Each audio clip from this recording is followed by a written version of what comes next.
വഖഫ് ഭേദഗതി നിയമം പിൻവലിക്കണമെന്നാവശ്യപ്പെട്ട് പെരുമാതുറയിൽ പ്രതിഷേധം.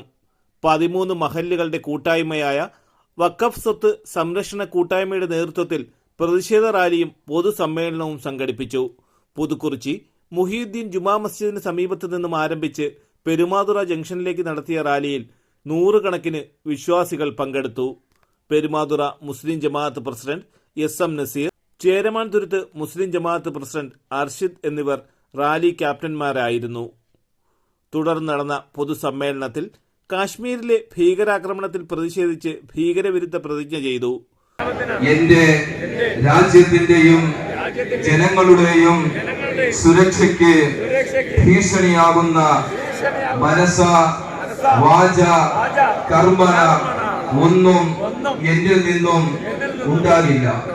യുദ്ധവും രക്തച്ചൊരിച്ചിലും ഇല്ലാത്ത ഒരു ലോകം കെട്ടിപ്പടുക്കാനുള്ള ശ്രമങ്ങൾക്ക് എന്റെ പിന്തുണ വാഗ്ദാനം ചെയ്യുന്നു. പുതുക്കുറിച്ചി ജമാഅത്ത് പ്രസിഡന്റ് സയ്യിദ് അലവി ഹാജി അധ്യക്ഷത വഹിച്ചു. ചിറയൻകീഴ് ഗ്രാമപഞ്ചായത്ത് പ്രസിഡന്റ് M അബ്ദുൽ വാഹിദ് പ്രതിഷേധ പരിപാടികൾ ഉദ്ഘാടനം ചെയ്തു. ഇപ്പോൾ കേന്ദ്ര ഗവൺമെന്റ് കൊണ്ടുവന്നിരിക്കുന്ന ഈ വഖഫിന്റെ മേൽ ഏർപ്പെടുത്തിയിരിക്കുന്ന നിയന്ത്രണമായിരുന്നാലും ഒക്കെ വരാൻ പോകുന്നത്. ഇത് നേരത്തെ ബഹുമാന്യനായ ഉസ്താദ് സൂചിപ്പിച്ചതുപോലെ ഇപ്പൊ ഇവിടെ ഈ വേദിയിലിരിക്കുന്ന ആരെ സംബന്ധിച്ചും ഇതിനൊരു അറിവ് വേണമെന്ന് എനിക്ക് തോന്നുന്നില്ല. അൽഹംദുലില്ലാഹ് എല്ലാവരും വേറെക്കുറെയൊക്കെ ഈ കാര്യങ്ങളെ കുറിച്ചൊക്കെ അറിയുന്നവരാണ്, പണ്ഡിതന്മാരുണ്ട്. മെക്ക സംസ്ഥാന പ്രസിഡന്റ് ഡോക്ടർ P നസീർ മുഖ്യ പ്രഭാഷണം നടത്തി. ഭാഷാ ഇൻസ്റ്റിറ്റ്യൂട്ട് മുൻ ഡയറക്ടർ ഡോക്ടർ തമ്പാൻ മുഖ്യ അതിഥിയായി.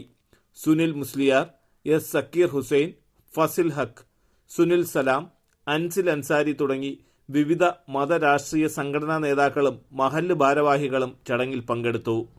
തലസ്ഥാന വാർത്തകൾ, പെരുമാതുറ.